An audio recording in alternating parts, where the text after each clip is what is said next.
Bueno, muy bien. Dale. ¿Tenían lectores? ¿Vos tenés lectores, Marisol?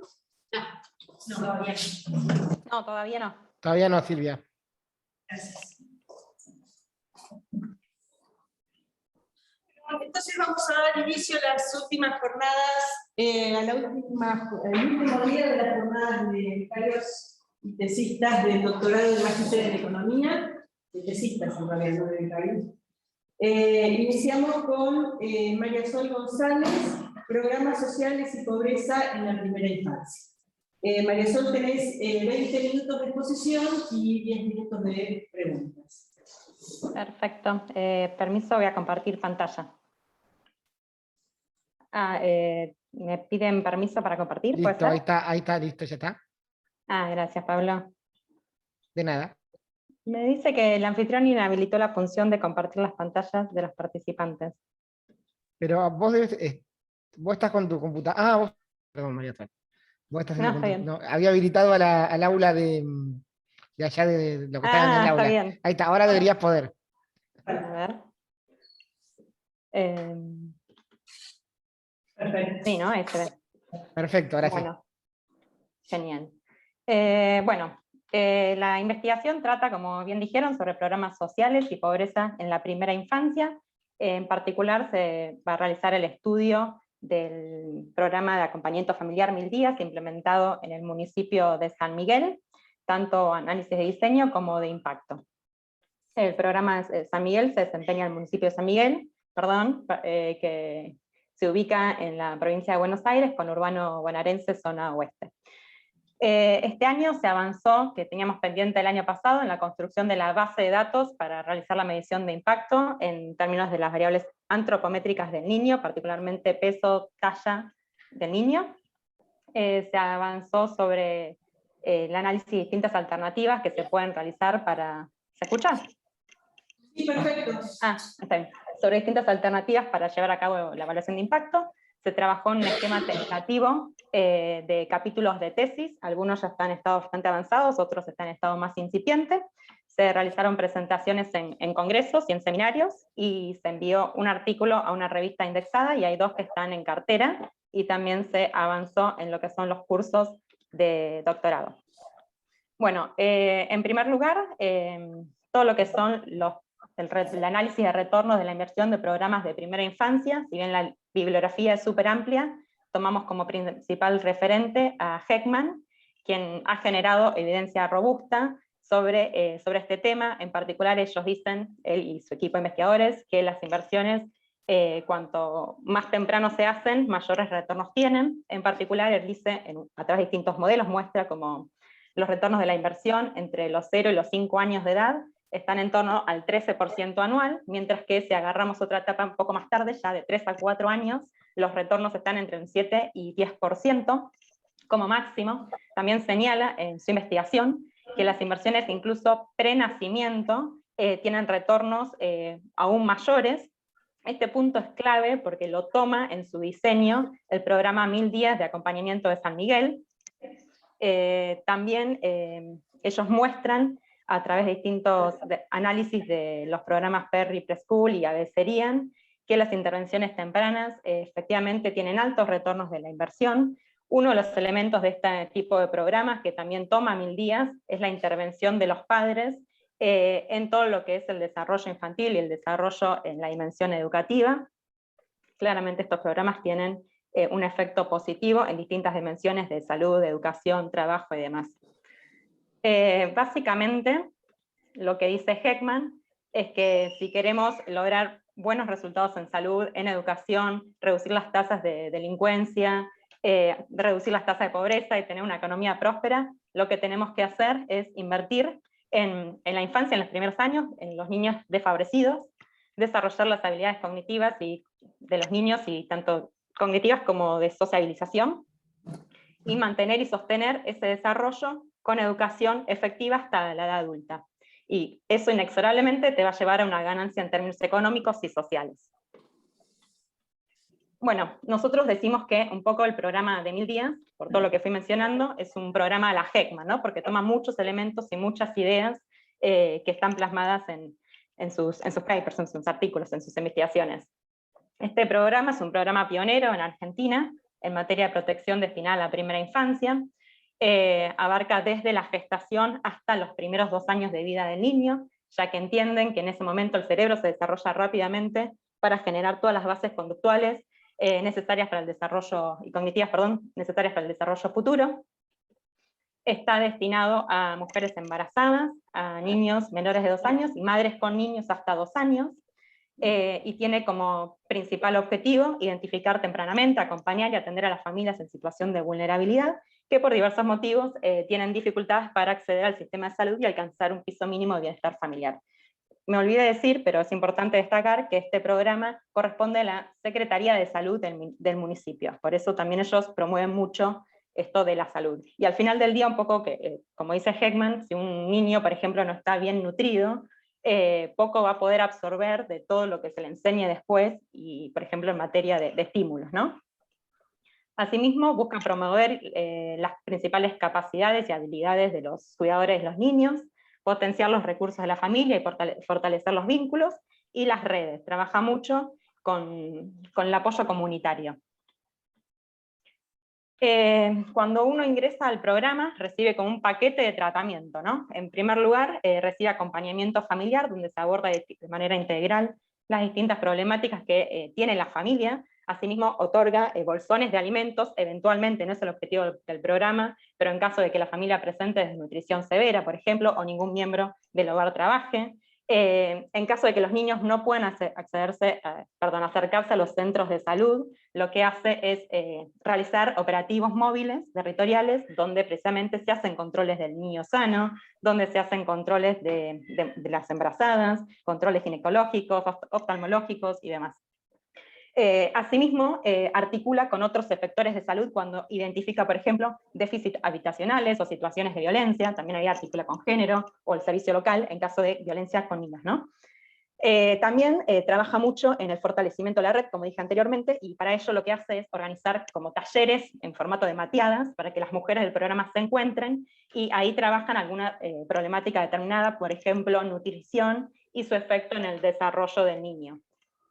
También hay capacitaciones para los acompañantes, para que puedan abordar de manera actualizada las distintas problemáticas de la familia. Un dato importante es que el programa opera en los 8 barrios más pobres del municipio, lo cual es importante para todos los análisis posteriores. Bueno, el año pasado se avanzó bastante en lo que fue la construcción de las bases de datos para hacer distintos análisis de caracterización del programa, de los beneficiarios, para hacer análisis de las personas que abandonan el programa, y factores que inciden en el tiempo en el programa. Lo que se hizo el año pasado fue digitalizar las encuestas de ingreso al programa, que nosotros llamamos encuesta de línea bases. Asimismo, se construyó una base con los criterios de vulnerabilidad de ingreso, con los meses en los que las personas recibían tratamiento y los motivos de cancelación. Del total, nos quedó una base de 1.111 chicos que ingresaron al programa en agosto del 2015, que es el periodo en el cual se crea el programa, hasta mayo de 2019, que fue nuestro punto de corte arbitrario, porque teníamos que hacer el corte, básicamente. De esos, 600 son mujeres, aproximadamente, y 500 son niños. Ahora bien, de esos 1.100 entonces, no todos tienen encuesta en papel, o encuesta de ingreso. De esos tenemos 670 mujeres, niños, que tienen encuesta en papel. Esas encuestas revelan datos socioeconómicos, habitacionales, de salud y educación de los niños. Bueno, un pantallazo general. Bueno, nosotros tenemos, como dije recién, 1.111 chicos, niñas, mujeres y embarazadas que pasaron por el programa, de los cuales 319 egresaron con éxito a ese momento, 434 seguían en tratamiento y 358 abandonaron el programa. Entre los motivos de cancelación, o sea, de abandono, está directamente la no adherencia, que es aproximadamente un 40%, y los cambios de domicilio a otra localidad, que son que no tienen acompañante familiar, hay una cuestión de oferta y demanda, y datos de domicilio erróneo. En lo que respecta al grupo de cancelación, un dato relevante que también a tener en cuenta es que podemos identificar 2 grandes grupos. Las personas que abandonaron el programa pero nunca recibieron tratamiento, como es el caso de la no adherencia o los datos de domicilio erróneo, que ahí suman aproximadamente un 50%, o sea, 170 chicos, y el porcentaje restante sí recibió tratamiento en algún momento.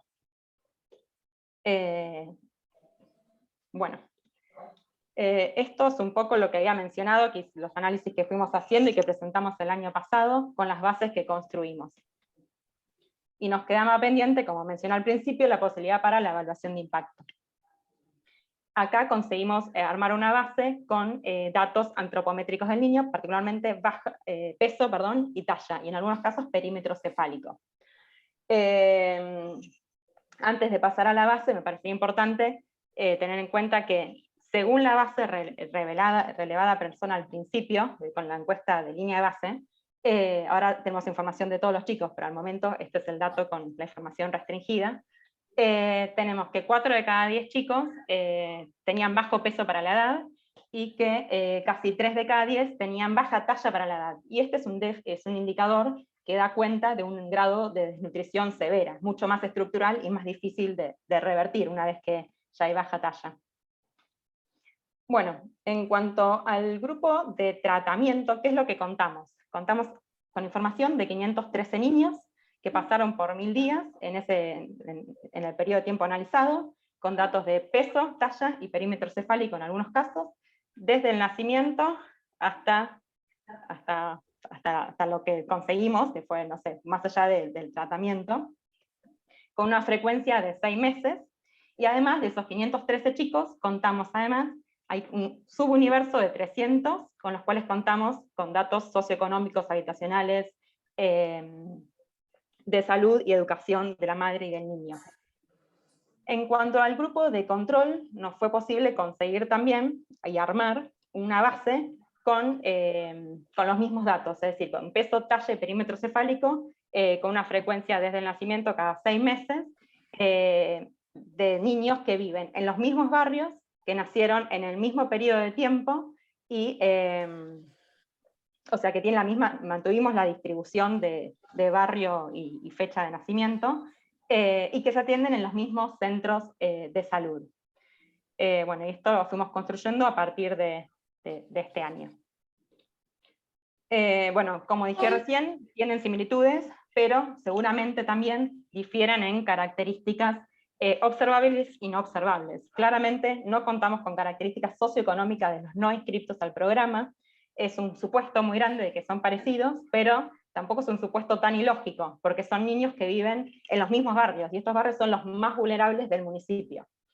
Además, asisten a los mismos centros de salud, por lo que evidentemente no contarían con cobertura, tampoco tienen los recursos para pagarse algún privado, además. O sea, es un supuesto de que son parecidos, pero tampoco sonaría un supuesto tan ilógico. Y también difieren en características no observables. Por ejemplo, es altamente probable que las madres de los niños que no están en 1000 días lleven por motus propio a los controles de salud de sus niños. Pero bueno, ante esta situación, nosotros lo que proponemos es proponemos 2 grandes métodos. Por una parte, diferencia en diferencias, aprovechando el total del grupo de tratamiento, y por otra parte aprovechar los 300 chicos de los cuales tenemos información socioeconómica, educativa y de salud y de la madre, y tratar de aplicar técnicas de matching con 2 encuestas. Una es la Encuesta Nacional de Nutrición y Salud del 2018, y la otra es la Encuesta de Indicadores Múltiples desarrollada por UNICEF, que es de 2019 también, 2019. Bueno, en cuanto al método de diferencia e indiferencia, bueno, acá tenemos un supuesto fundamental, que es el de las tendencias paralelas, ¿no? Que supone que en ausencia de tratamiento, los 2 grupos hubiesen seguido como la misma trayectoria en los resultados de interés. Y acá tenemos distintas variantes. Tenemos un mundo ideal, en lo cual todavía no está testeado, o sea, tenemos la base, recién la tuvimos hace menos de un mes, habrá 3 semanas, donde quisiéramos aprovechar el subgrupo de chicos que entraron tarde al programa, que entraron a los 12 meses, y ahí contaríamos con observaciones previas de peso y talla al momento del nacimiento, y peso y talla a los 6 meses antes de ingresar al programa. Entonces, si logramos un tamaño de muestra que nos permita hacer el análisis óptimo, podríamos comparar el antes y el después en los inscriptos y en los no inscriptos para analizar el supuesto de tendencias paralelas. Pero bueno, eso hay que chequearlo. Si esto no fuese posible, tenemos tenemos distintas alternativas. Una es armar grupos de tratamiento falsos, es decir, del total de observaciones que tenemos, podríamos, por ejemplo, tomar como un grupo de tratamiento falso a todos los nacidos en el primer semestre, versus los nacidos en el segundo semestre de cada uno de los años. Pero bueno, esas son pruebas que deberíamos hacer. También tenemos como alternativa armar otros grupos de comparación, podríamos armar subgrupos alternativos de comparación, pero bueno, eso lo tenemos que analizar un poco. Acá la idea era graficar ese escenario ideal que mencioné al principio, donde nada, tenemos las curvas del grupo control, las trayectorias tendrían que ser paralelas hasta el momento de ingreso al programa. Una vez que las personas ingresan al programa, los niños, la pendiente de la curva de tratamiento se volvería más empinada y tendería a acercarse, ¿no?, a la del grupo de control. Obviamente en la... Un minuto para eso. Perfecto. Bueno, acá está un poco lo que mencionaba recién de la técnica de matching, utilizando el subgrupo, ¿no?, de los 300 chicos tratados, para los cuales tenemos información de la línea de base, armaríamos un grupo de control empleando estas técnicas, con los datos de la ENI, y eventualmente si en la ENI tendríamos datos de peso, talla y de tiempo, se podría combinar estas técnicas con las de diff-in-diff. Claramente esto tiene la ventaja de que vamos a poder matchear de acuerdo a características observables, pero no, obviamente, en base a características no observables, que naturalmente inciden, ¿no?, en la persistencia del programa. Una propuesta similar es lo que planteamos con los MIX, que es la encuesta de indicadores múltiples. Y bueno, el tipo de impacto que esperaríamos tener estaría asociado a la intention to trade, que es cuando consideramos a todos los que pasaron por 1000 días, ¿no?, incluyendo a los que abandonaron versus a los del grupo control, y el tratamiento medio, sobre los tratados. Y en este caso podríamos sacar las diferencias de los resultados promedios entre los efectivamente tratados del grupo de tratamiento y los del grupo control. Pero estos son ideas que tendríamos que chequear un poco. En cuanto a la estructura de la tesis, lo que planteamos era, bueno, un primer capítulo de motivación para los programas de infancia, hacer una revisión de la literatura, tanto de los modelos de la evidencia empírica como del análisis, también de distintas experiencias de América Latina y de Argentina. Eso estaba bastante avanzado. Después, meternos de lleno ya al programa de 1000 días. Ahí analizar, por ejemplo, criterios de ingreso, metodologías de abordaje, formas de articular con otros efectores y demás. Eso también está en estado de avance. Después, lo que viene es un análisis estadístico, econométrico de los beneficiarios, focalización, cancelados, bueno, el análisis de supervivencia en el tiempo del programa. Acá esto está avanzado, enviamos a julio o a mayo un artículo en un journal que todavía está en proceso de evaluación. Después vendría el análisis de impacto, cuasi experimental. No descartamos la posibilidad de hacer en este punto entrevistas en profundidad a las madres del programa que estuvieron y demás. Y por último, el análisis de costos y posible scaling up del programa. O sea, sí, la idea sería un poco, que esto está en estado completamente incipiente, pero la idea sería que si encontramos un impacto inmediato, ¿no?, en las variables de salud, podemos aplicarle las tasas de retorno estimadas por Heckman para ingresos y otras dimensiones. En cuanto a las ponencias, bueno, este año presentamos en 2 congresos, y en un seminario del Centro de Desarrollo Humano de la San Andrés. Los congresos, bueno, están mencionados. Presentamos un artículo, uno está en revisión, que es el que mencionaba recién, y tenemos 2 artículos en cartera, uno sobre las características del programa y la caracterización de los beneficiarios, y el otro es la comparación entre el programa 1000 días a nivel nación, que se empezó a implementar en enero de este año, con el programa 1000 días de San Miguel. Y por último, bueno, este año se avanzó en los cursos de Micro 1, Micro 2 que resta el examen final, Macro 2 que se está cursando en este momento, y bueno, y el resto de los cursos ya fueron un poco cumplidos por estudios previos. Y ahora sí, muchas gracias. Bueno, muchas Creo que gracias. cumplí con los 20 minutos, perdón si me excedí. Perfecto, gracias, muy bien, perfecto. Súper puntual. Bueno, comentarios en la sala. Ya no sé, Pablo, si estás. ¿Algún comentario, pregunta?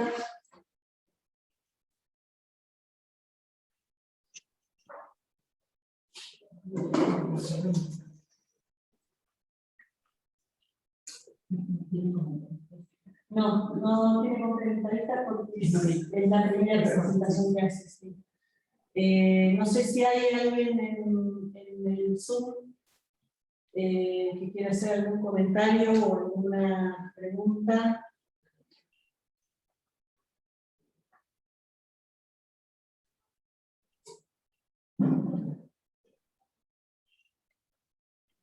No, Yo de que la verdad sin impacto mucho no, por eso quería ver si alguien podía hacer un comentario más específico, pero me quedaba la duda de cuál es la variable de resultado, ¿cómo se define? Supongo que es algo que está súper claro, pero no sé si me está escuchando bien. ¿me escuchas? ¿No? No se escucha muy bien, perdón. ¿Acá? Ahí ¿Ahora? sí. Bueno, me pongo acá, así me ves. Ahí. Perfecto. No, mi pregunta era acerca del indicador de resultados. Me imagino que no es solo el incremento en la talla o en el peso, sino si sigue el percentil, la curva percentílica. Es una pregunta súper simple, por eso Sí, no quería. estamos evaluando las dos cosas, o sea, las variaciones en peso y talla, y también, bueno, los aumentos absolutos y relativos. Pero la verdad es que se está en estado muy incipiente. Y después también, obviamente, 1000 días en realidad tiene muchos propósitos, ¿no? Entonces, bueno, hubo que pensar sobre qué evaluar y sobre qué es posible evaluar. La antropometría claramente es indiscutiblemente importante y era un dato al que se podía acceder con mucho esfuerzo, por eso nos pasaron tantos meses de este año juntando dato por dato de peso y talla de los centros de salud. O sea, es un trabajo de hormiga. Cada 6 meses de cada chico, 1000 pibes en total,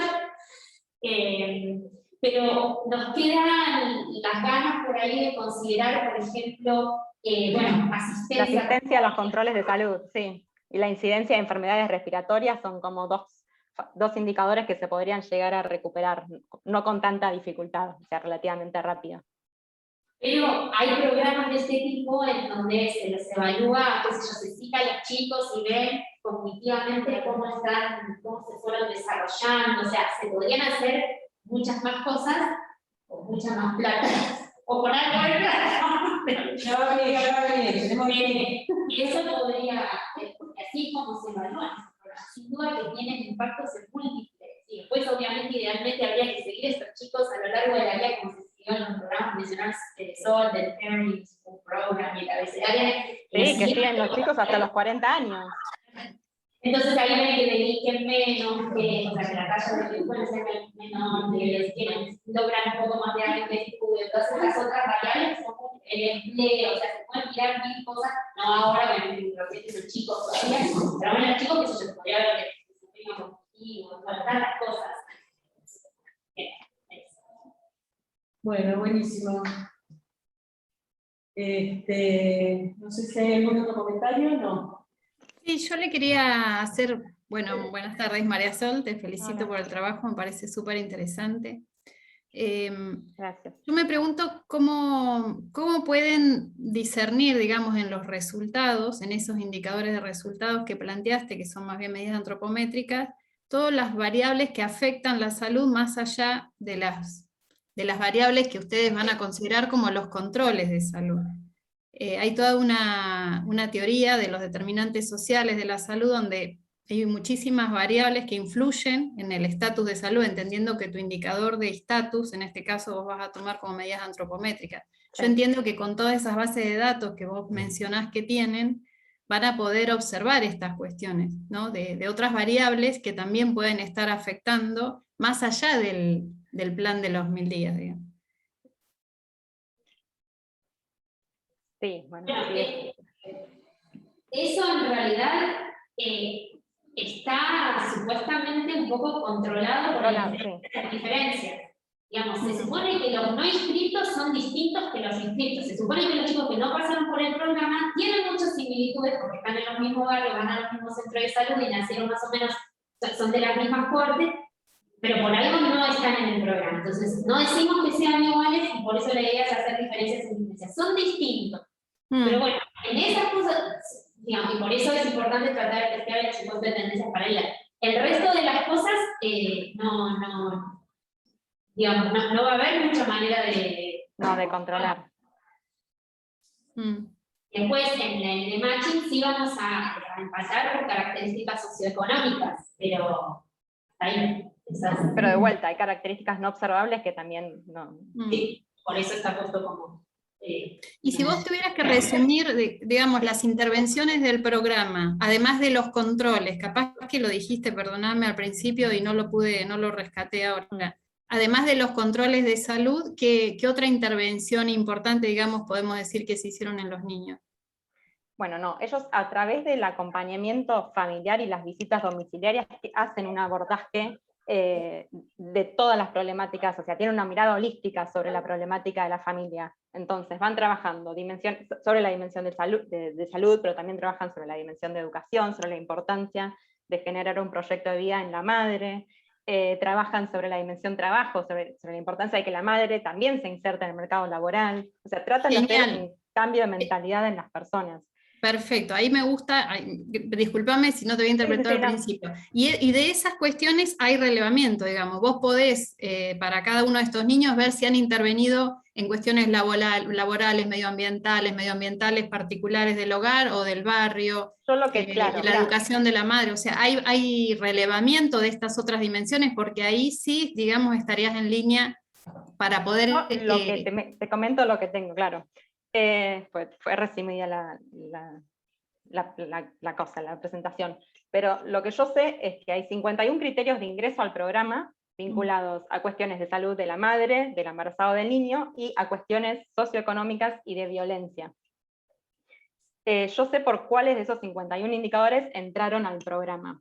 Y después sé los meses en los cuales las personas recibieron las visitas de estos acompañantes, que inicialmente son con una frecuencia de 15 días, después se aumentan un mes y después, a partir de los 6 meses en el programa, son cada 2 meses, mes y medio.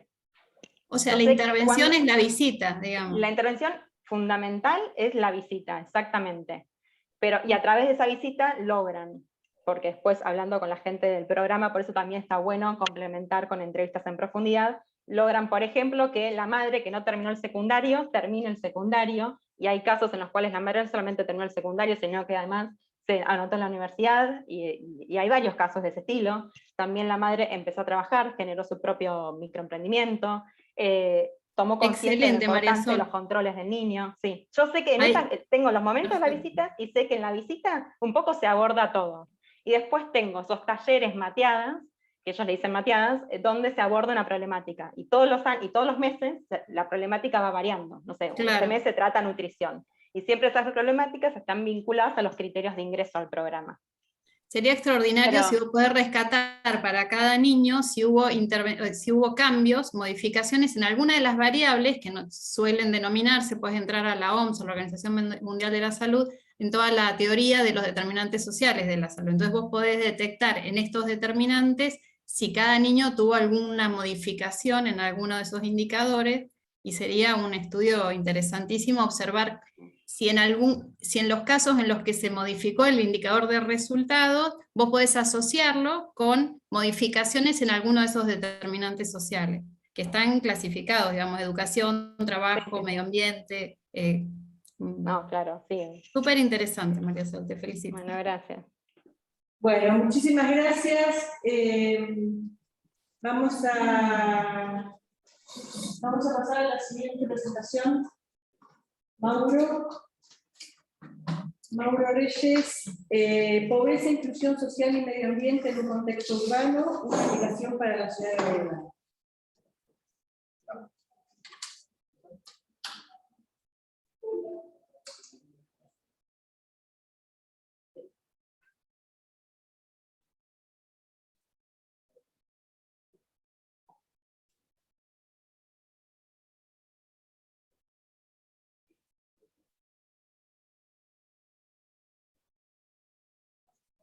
Me parece que primero tenés que compartir. Sí, compartir. Eso. Desde esta compu estoy habilitado, ¿no? Para compartir.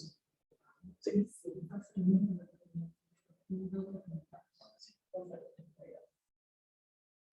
Y eso. Bueno, esta compartida. Perfecto. Bueno, ¿qué tal? Bueno, Carlos, como dijo Silvia, mi tema de trabajo, y que va a ser el título de mi tesis, va a ser Pobreza e Inclusión Social, y ambiente en un contexto urbano, una aplicación para la ciudad de Bahía Blanca. Mi directora de tesis es justamente Silvia Landa. El objetivo principal de mi tesis es caracterizar y analizar las dinámicas de la relación medio ambiente, población urbanizada en condiciones de pobreza, y evaluar el rol del Estado en la generación de políticas públicas tendientes al desarrollo sostenible y a la equidad social. Podemos también tomar la equidad social dentro del desarrollo social.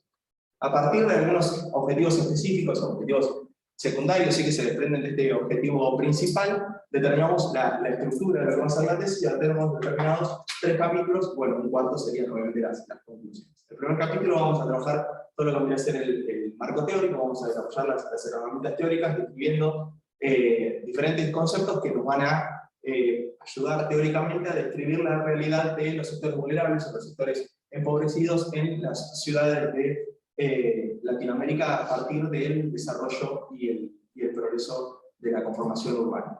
Luego vamos a pasar a un segundo capítulo donde vamos a trabajar esta misma dinámica de los sectores vulnerables sobre la ciudad de Bahía Blanca, es decir, yendo a esta parte del título donde deseamos una aplicación para la ciudad de Bahía Blanca. Vamos a intentar analizar la dinámica de la población en condiciones de pobreza y su relación con el medio ambiente en el caso urbano. Y por último, en el tercer capítulo vamos a trabajar el rol del Estado, ¿sí? En esta segunda parte del objetivo principal sería la determinación de políticas ambientales, políticas climáticas más específicamente, donde vamos a revisar cuál es la importancia y qué se ha hecho en lo que es política climática en ciudades. Vamos a desarrollar una metodología de evaluación que, más que una metodología de evaluación, es una metodología de priorización de acciones correspondiente a evaluar cómo es el efecto de las políticas climáticas, tanto de mitigación como adaptación al cambio climático en ciudades, a partir de su efecto en los sectores más empobrecidos de la ciudad, y obviamente esa es la aplicación para nuestra ciudad.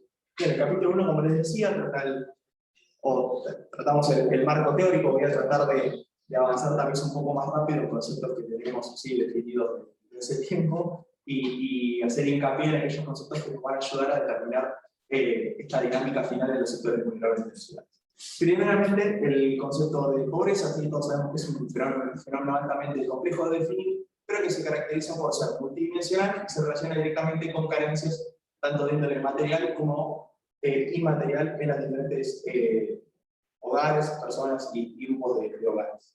Bien, avanzando más en los conceptos relacionados a este marco teórico, definimos lo que es pobreza urbana. La pobreza urbana no se diferencia conceptualmente de gran manera de lo que es pobreza a niveles generales, pero sí tiene la particularidad de estar atravesado por estas particularidades inherentes que tienen las ciudades, es decir, los desarrollos urbanos.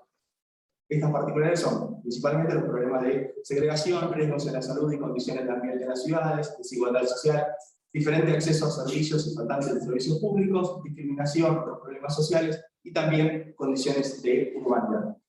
¿Por qué es importante estudiar la pobreza urbana y por qué es importante para nuestra tesis? Es porque a partir de estas condiciones propias de las ciudades es que nos vamos a enfocar en las ciudades latinoamericanas. Para nuestro análisis, para analizar la ciudad de Bahía Blanca, no tiene ningún sentido, por ejemplo, estudiar las particularidades que tiene el desarrollo urbano de ciudades europeas o de África. Bien, nos volvemos también del concepto de vulnerabilidad, que hace referencia a esta situación de inestabilidad ligada a un riesgo latente, ¿sí? Y también se caracteriza por la sensibilidad de las poblaciones o de determinados grupos ante este riesgo y la resiliencia, es decir, la capacidad de recuperarse. En nuestro trabajo especialmente lo enfocamos hacia los sectores empobrecidos de las ciudades, el concepto de vulnerabilidad, y los vamos para relacionarnos con su entorno social, ambiental, económico y político. Bien, también vamos a definir cambio climático. El cambio climático hace referencia a este cambio de largo plazo que se dieron en las temperaturas y en los patrones climáticos alrededor del mundo. Pues, hace aproximadamente 200 años, sí, trabaja en la literatura fundamental, dice que es a causa de la actividad humana principalmente. Porque es importante el análisis de las ciudades en cuanto a cambio climático, dado que las ciudades, a partir del poco espacio que ocupan en el mundo, que es el 2% del territorio, son las mayores generadoras de gases de efecto invernadero y también las mayores receptoras de los shocks climáticos productos de este cambio. Vamos a ver lo que es el concepto de vulnerabilidad ambiental urbana, el cual es muy importante en este primer capítulo. La vulnerabilidad también refiere en este caso a cuestiones de riesgo latente, sensibilidad y capacidad de recuperarse, pero en cuanto al ambiente urbano, vamos a definirlo como la combinación de cuestiones naturales y artificiales propias de las ciudades y de los ambientes urbanos. La vulnerabilidad ambiental la vamos a trabajar en dos partes. Primero, ante cuestiones de shocks, ¿sí? Que son este riesgo ante cuestiones súbitas, es decir, por ejemplo, una inundación, de en un momento determinado, y por otro lado, la vulnerabilidad ante problemáticas que tienen características de permanencia, de problemáticas crónicas que, por ejemplo, la BEL define como degradación ambiental urbana. Esta vulnerabilidad no se da ante un evento súbito o ante un evento de shock, sino que es una vulnerabilidad ante un riesgo continuo de exposición a determinadas problemáticas que pueden ser Alemania, diferentes derrames, cercanía a plantas contaminantes y demás. Bien, otras definiciones que vamos a utilizar y que vamos a ver para este primer análisis son desigualdad social y segmentación, que tienen una amplia relación, ¿sí? Trabajan la desigualdad y la formación de diferentes grupos dentro de las ciudades, con respecto a características sociales, económicas, donde influye también el ambiente, y los también terminologías que nos van a servir para este análisis, que son marginalidad, que describe la situación de aquellos grupos sí que se niegan o que no tienen acceso a determinados mercados, fundamentalmente en nuestra tesis vamos a hablar del mercado laboral, y también no vamos a hablar del concepto de exclusión social, que tiene una amplia relación con la pobreza, especialmente por su carácter multidimensional y dinámico, que identifica aquellos sectores que han sufrido marginalidad durante largos plazos de tiempo y por eso se encuentran excluidos del sistema ciudadano y con una amplia desigualdad para poder insertarse. Bien, llegamos finalmente al desarrollo urbano sí, en las ciudades latinoamericanas. Lo que dicen los autores es que las ciudades intermedias y grandes de Latinoamérica tienen patrones comunes de desarrollo que se desenlazan en una actualidad bastante similar en cuanto a lo que es la ubicación de los sectores en la urbanidad hoy en día. Estos factores son el crecimiento poblacional, las migraciones desde el ámbito rural hacia las ciudades, la desorganización habitacional y principalmente regida por el sistema inmobiliario privado, la falta de infraestructura y servicios básicos en determinadas regiones de las ciudades y el impacto de crisis macroeconómicas en la ciudad. Lo que dicen estos autores es que a partir de todos estos patrones, las ciudades latinoamericanas se conformaron como dispersas y desiguales.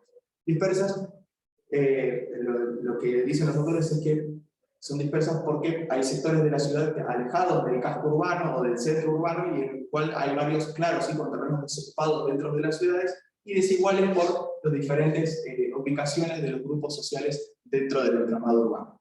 Como les decía, esta segmentación, esta diferente ubicación de los grupos sociales dentro del entramado urbano define básicamente tres tipos de sectores: los sectores de altos ingresos, los sectores de ingresos medios que se ubican en los barrios tradicionales de la ciudad, y los sectores de bajos ingresos que se ubican normalmente en la periferia bajo condiciones de hábitat o características de hábitat bastante negativos, conformadas principalmente por cuestiones sociales y ambientales.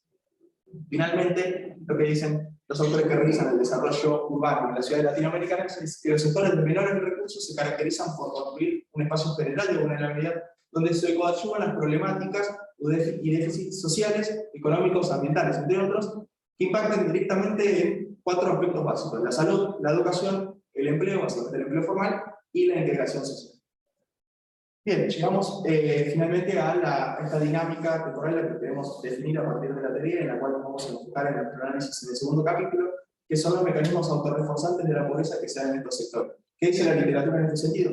A partir de la relación entre la ubicación espacial de los sectores pobres en las ciudades que venimos definiendo, la historia de la conformación de las ciudades en estos sectores vulnerables y la relación que describimos entre las características de hábitat y las dimensiones socioeconómicas de los hogares, Valgo y su equipo de trabajo y otros autores más describen que hay un proceso dinámico y de autorreforzamiento de las condiciones de pobreza, fundamentado principalmente en las condiciones de salud, educación y problemáticas sociales que tienen al mercado de trabajo como factor clave. Es decir, algunos autores lo dicen como vía o canal de escape o conector entre la situación de pobreza y estas condiciones de vulnerabilidad general. Es decir, como que el mercado de trabajo termina siendo un canal donde desembocan los bajos ingresos y el bajo acceso a condiciones materiales.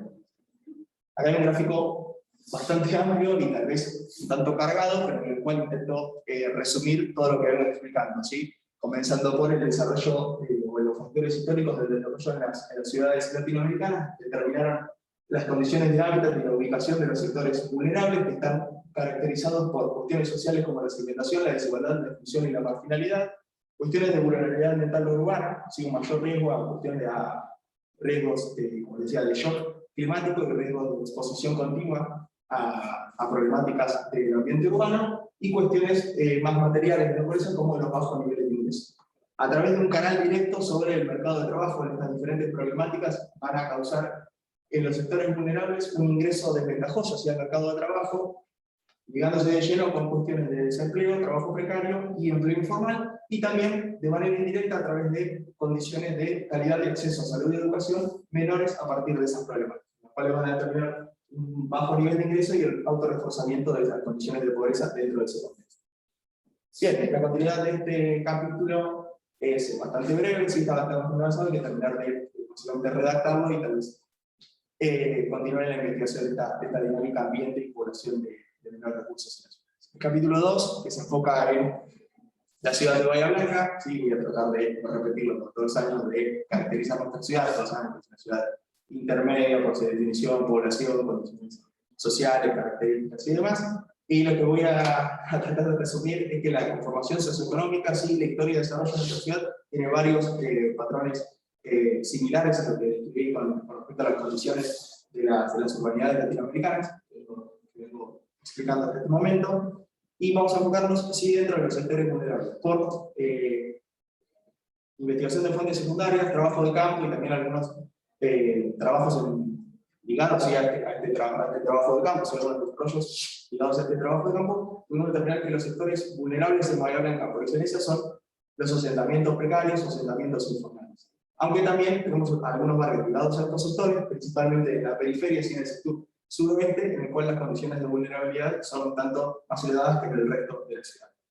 Además, en estos sectores, sí, las condiciones de ambiente urbano, con respecto a riesgo climático de los dos tipos de vulnerabilidad que analizamos, son superiores al resto de la ciudad, especialmente por el bajo acceso a calidad en los servicios públicos, calles inundables, basureros, quema de basurales, no recolección de residuos, cercanía a rutas, fuentes contaminantes y otras problemáticas ambientales.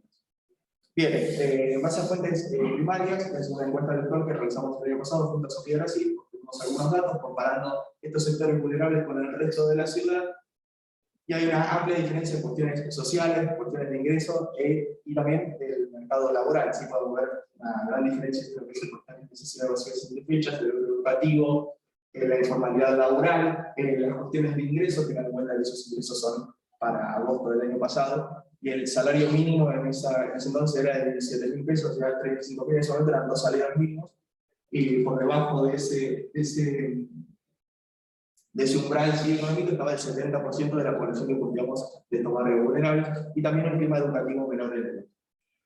Bien, yendo finalmente al análisis ¿sí? de la dinámica medio ambiente, problemáticas sociales y vulnerabilidad económica en estos sectores, puedo volver a decir que a través de esta revisión de fuentes secundarias que hicimos en un primer momento, el trabajo de campo, los datos que obtuvimos y los avances ligados a estos nuevos datos, se detectan en estos sectores privaciones sí, lógicas de desarrollo similares a lo que la literatura define para estos sectores en el resto de las ciudades latinoamericanas intermedias y metrópolis, grandes ciudades. O sea, encontramos una amplia similitud de los datos clasificadores y la lógica de desarrollo.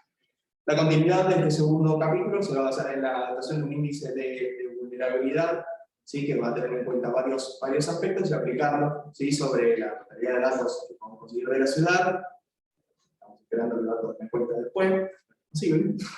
Pero si no, también tenemos los datos de esta encuesta virtual, en la cual obviamente tenemos un muestreo menor, una cantidad de datos menor, pero en la cual podemos analizar de alguna manera estas cuestiones.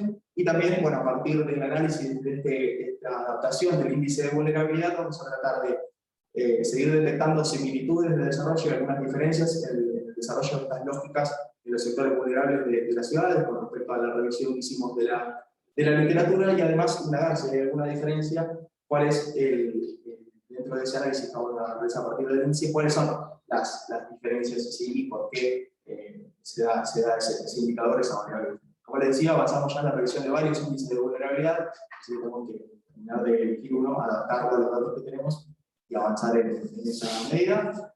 Y como les decía, bueno, los datos que tenemos es esperar la encuesta del pueblo lo antes posible, y si no tenemos los datos de la encuesta. Finalmente, en el capítulo 3 vamos a hacer este análisis de política ambiental, de política climática, más específicamente sobre ciudades. Como les decía hoy, porque es importante el análisis de la política climática en ciudades por su generación de gases de efecto invernadero y por ser vulnerables ante los shocks climáticos. Bien, ¿cuál es el desafío a nivel internacional de la política climática? Es establecer esta medida de mitigación, es decir, reducir los efectos contaminantes y adaptar mejor a las ciudades a los shocks climáticos, pero teniendo en cuenta el marco general del desarrollo sostenible, es decir, promoviendo el crecimiento económico y la equidad social.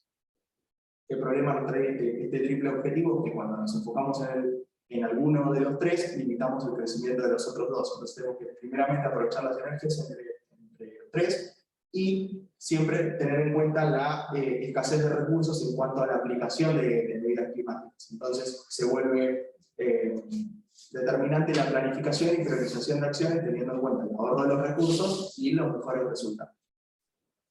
En cuanto a las revisiones de planificación climática en ciudades, no se detectan un marco general de referencia de priorización de acciones de mitigación y adaptación con respecto a diferentes aspectos, y lo que encontramos en este avance es que muchas declaraciones o desarrollos o medidas de priorización tienen que ver con algún elemento clave y el clima. Por ejemplo, análisis de acciones de mitigación en ciudades, y género y participación ciudadana, y su financiamiento, y, o sea, cuestiones desligadas. No hay como, por así decirlo, un manual o un itinerario que tenga en cuenta la priorización de acciones climáticas en las ciudades de manera diferente. A partir de esto, lo que hicimos en un documento de proyecto en CEPAL, que estoy trabajando hace 6 meses en una pasantía en CEPAL, es desarrollarse una metodología de priorización de acciones para ciudades teniendo en cuenta 4 elementos: el elemento económico, técnico, social y ambiental, caracterizado por 2 y 3 indicadores cada uno de ellos, a partir de los cuales se ranquean o se posicionan y se establece un orden de prioridad de acciones teniendo en cuenta estos 4 factores, lo cual permite a los decisores de política así rankear estas acciones o priorizarlas según sus objetivos en la ciudad.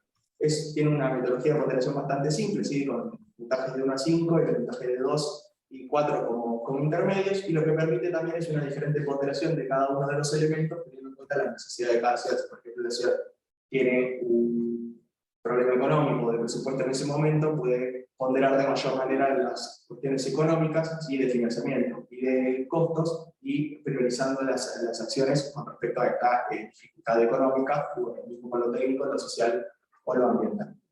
La metodología, que hoy por hoy está obviamente en desarrollo, es la última parte de la tesis, se propone evaluar, no de manera contraria o de manera que compita con la metodología que acabo de escribir, sino que la complemente. La idea es evaluar si el efecto de todas las políticas climáticas, ya sea de mitigación o adaptación en las ciudades, sobre los sectores empobrecidos. Es decir, cuál es el efecto, ya sea nulo, negativo o positivo, de cada una de las políticas de mitigación y adaptación sobre los sectores vulnerables, no solo teniendo en cuenta lo ambiental, sino lo social y lo económico. En base a esto, los aspectos que por ahora estamos diseñando y que nos proponemos evaluar primeramente van a ser los beneficios económicos sobre estos sectores, teniendo en cuenta la reducción de costos, es decir, la derogación en el día a día de las personas que viven en estos lugares, la creación de empleo en algunos sectores y el mayor acceso a un bien y servicio, beneficios en sectores clave, que serían mejorar las condiciones de acceso o condiciones generales de salud y de educación, y también por último la integración social, que sería analizar cómo estas acciones disminuyen las distancias y las desigualdades hacia estos sectores en la urbanidad, y cómo también incluye la participación de las personas que habitan en sectores vulnerables a partir de su inclusión en las acciones. La aplicación para Bahía Blanca se va a hacer sobre un plan de acción climático que se desarrolló junto entre el gobierno municipal de nuestra ciudad, el gobierno de Coronel Rosales y el BID en el año 2018, donde se determina un listado y también tiene un orden de prioridad en base a algunos conceptos de acciones de mitigación y adaptación para nuestra ciudad, y también se intentará complementar con más fuentes secundarias, probablemente de la Secretaría el ambiente de la municipalidad. Bueno, la continuidad de este capítulo es, lógicamente, desarrollar finalmente la metodología, determinar los componentes a partir también del análisis que vamos a hacer en el capítulo 2 del índice de vulnerabilidad, es decir, si encontramos alguna característica clave, incluirla dentro de nuestro análisis, avanzar en la elaboración de una matriz que nos permita ponderar las acciones sí, de manera más objetiva, sin alimentando tanto la subjetividad de esta puntuación de cada una de las acciones, y también por ello, en cuanto a trabajo de campo, evaluar la posibilidad de realizar encuestas o entrevistas a actores claves, ya sea de los sectores vulnerables como también decisores de política, para evaluar todos los aspectos de la parte política y la parte de ponderación de los efectos sobre los sectores vulnerables. Bueno, la continuidad, como les decía, tenemos la estructura metodológica que vamos a replicar de este trabajo de CEPAL, pero aplicado a nuestra estrategia, que es la evaluación de los sectores vulnerables. Y bueno, tenemos el documento donde compilamos, donde la municipalidad compila básicamente las acciones climáticas de la ciudad. Bueno, algunas publicaciones de este año, prensa, un documento de trabajo, publicaciones en revista. Estos dos trabajos de CEPAL que les digo son documentos de proyectos que están en edición y van a ser publicados a fin de este año o a principios del año que viene, y algunas publicaciones más en revisión y congresos de este año. Creo que acá faltan Norte Grande, que es la semana que viene, y la EOC, que es la otra. Gracias. Bueno, muchas gracias, Mauro. El caso de Mauro es uno de los tesistas avanzados, así que tengo dos comentaristas que son ustedes, ¿no es cierto? Ah, bueno, no sé quién quiere arrancar. ¿Cómo quiere? Bueno, gracias por la presentación. Hice un montón. Escuchaba hablar, me parece tener como un montón de puntas. Si te agarras de cada punta y amplias, tienes para hacer 4, 5 tesis, realmente. No, yo por ahí voy a hacer algunos comentarios, pero en realidad yo quiero que entiendan que los hago leyendo solo el avance. Capaz que vos en la tesis lo tenés desarrollado, pero como nosotros solamente tenemos acceso a este pedacito, capaz que te hago observaciones que ya están salvadas en tu trabajo. Si este es el caso, te pido disculpas, pero quería observarlo. Una cosa que noté por ahí, siguiendo el avance y en tu presentación lo mismo, es que vos hablas de desarrollo sostenible por un lado, y después de una vulnerabilidad ambiental, pero después como que solo te cerrás a cambio climático. Recién cuando hablaste de metodología, sí, ampliaste, cuando hablas de metodología, dijiste que el resto de las cuestiones ambientales, pero creo que como cambio climático tiene un papel muy preponderante respecto de las demás cuestiones ambientales. Por ahí se ve balanceado en la presentación, no en la tesis, por lo cual, por eso te digo, eso es lo que veo yo, pero por ahí noto que tiene como mucho, abordan mucho, como presentan mucho en profundidad la cuestión de cambio climático, y en realidad hay un montón de otras cuestiones ambientales que también hacen a la vulnerabilidad ambiental de esas poblaciones que vos identificás como de mayor riesgo, ¿no? Y que si se quiere incluso, capaz que el climático no es el riesgo más severo al que están expuestas esas poblaciones, precisamente más que nada en mayor larga. Y eso también lo noté después cuando vos hablas de políticas de mitigación y adaptación, de nuevo, como que hay ese cambio climático y como que, después cuando te escuché metodología dije, ah no, el resto también lo toma. Pero digo, en tu presentación te centraste en una cosa y como que queda como muy al costadito todo lo demás. Bueno, por eso esto, vulnerabilidad ambiental, lo mismo que vulnerabilidad del cambio climático. Y te quería preguntar, si te centras mucho en cambio climático, si tenés en cuenta algunos trabajos sobre cambio climático en Bahía que hay, no desde la perspectiva nuestra, sino que hace todo lo que incita el calor, toda la parte estrictamente climática, digamos. ¿Consideraste algo de la bibliografía que hay en otras disciplinas que analizan cambio climático de una perspectiva más dura, si se quiere, y cómo podés llegar a emparentar esa literatura, digamos, con el enfoque más socioeconómico? Y lo último que te quería comentar, cuando hablabas recién de del marco teórico, hay un trabajo de Marguni de 2016, de CEPAL, que es una habilidad de adaptación de Ciudad de América Latina al cambio climático, que no es un manual, decía, pero es una guía de buenas prácticas que está bueno como para hacer pie. O sea, es como vos decís, no hay nada estipulado, porque después cada ciudad tiene sus particularidades, su situación individual, pero hay un par de manuales, y CEPAL, por lo que de saber que ahí trabaja mucho con todos los manuales de buenas prácticas. Por ahí hacer pie son muchos manuales para ver cómo podés ubicar estas políticas, digamos, que están delineadas, esbozadas, en práctica tenemos Sí. pero por ahí poder encuadrar con otro tipo de manuales de buenas prácticas que CEPAL tiene este llamado de Marguni que está está disponible y transporte público. Pero está muy bien, me parece un extremo ambicioso, pero tenés pobreza, podés abrir mucho por vulnerabilidad en sí, es un concepto que se puede analizar largo entendido, y cambio climático ni hablar. Pero me parece que está bueno, pero por ahí, a mí lo que mi consejo es como que trates de cerrar un poquito, que no te tiene tantos cabos sueltos, como para darle como un, no sé, como un hilo que te acote un poquito la problemática. Que si no me parece que no vas a terminar nunca, cosa que nos pasó mucho a nosotros. Es así, pero muy bien. ¿Puedo decir algo al respecto? Sí, con respecto a cambio climático, y lo toco más fuertemente en la tercera parte, que es la parte de evaluación de políticas climáticas, lo que se hace, un enfoque principal, el Banco Interamericano y demás, es tener en cuenta la problemática climática como fondo, la adaptación de cuestiones del cambio climático, pero lo evalúan para ciudades, como evalúan para las ciudades, como esas cuestiones de acciones de mitigación y adaptación no solamente mejoran la mitigación de gases de efecto invernadero y la adaptación de las ciudades a los efectos del cambio climático, sino ante un riesgo ambiental total. Por ejemplo, se toma para acción para la ciudad de Buenos Aires asfaltar calles, porque si hay una inundación, las calles estén asfaltadas, hace que el agua corra y se la tierra queda grande y la ciudad queda. Exactamente, entonces, como que se va muy, así decirlo, muy abajo, muy al campo, que es política o acción de mitigación climática. Por eso muchas veces, cuando uno lee los planes de acción climática de las ciudades, terminan con 40, 50 acciones de nivel global.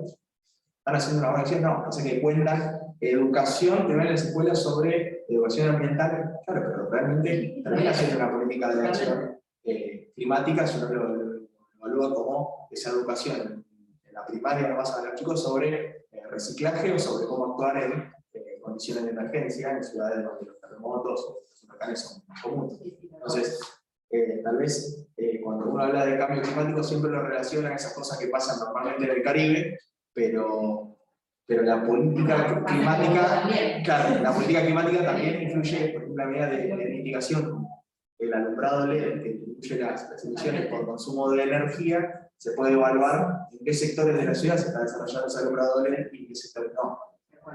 Creo que con respecto a eso, por eso por ahí tomo políticas de cambio climático que parece que se refieren exclusivamente a algo que no deberían aplicarse en una ciudad como Bahía Blanca, dado que, como decir, no tenemos grandes riesgos de shock. En esa que mencionaste el gas LED, vos me dijiste, por ahí beneficia a algunos sectores y otros no, porque siguen con vulnerabilidad, pero si vos entendés el cambio climático como una cuestión global, las emisiones, o sea, porque tenés como un doble juego ahí entre qué beneficia a todos y que afecta puntualmente a los que son más vulnerables, aunque no sea afectado al cambio climático. Son más vulnerables a ser, digamos. Exacto. Entonces, a eso me refería.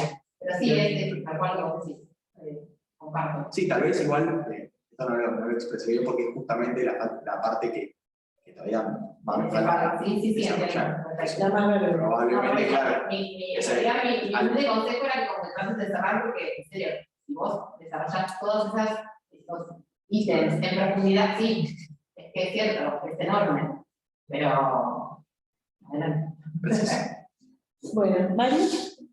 Bueno, antes que nada te felicito por lo que leí, por lo que pusiste, por el grado de avance que tenés, porque en lo que vas marcando ya tenés mucho realizado, el tema es muy interesante.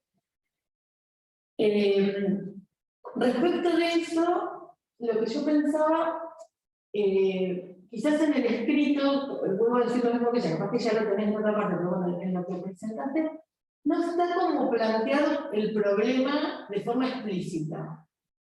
Y uno se da cuenta cuál es el problema a investigar y demás, pero quizás es importante porque puede haber personas que consideren que no es interesante estudiar esto, o que no existe el problema, como algunas personas han salido a decir públicamente. Sí. Entonces, explicitar por qué es un problema, por qué es importante investigar, es importante que quede, no sé, en la introducción de la tesis o algo así. Y otra cuestión también relacionada con eso es, bueno, ante este problema que existe, cuál es la pregunta en concreto o las preguntas que me estoy haciendo en relación a esta cuestión.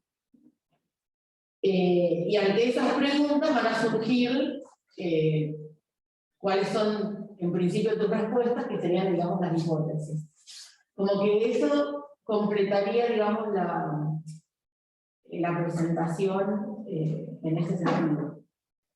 Yo me focalicé más en esas cuestiones, porque la verdad que no estoy en el tema ambiental propiamente dicho, pero bueno, mirando los ítems, me parecía que podría ser importante agregar eso. Y después también coincido con Mari en que es un montón. Sí, yo cuando lo leía, cuando lo hablaba, también pensaba que te puede llevar mucho tiempo si no empezás como a acotarlo más. Y vos lo tenés acotado, porque para mí está claro por ahí que te vas a focalizar en Bahía Blanca, que las cosas que vos vas viendo de forma teórica las vas a aplicar a un caso en particular, pero es más un consejo para cuando estés leyendo y eso, que por ahí sí, podés hacer una gran ampliación de cada uno de los puntos. Inclusive el del Estado y las políticas, ese capítulo me parece súper interesante.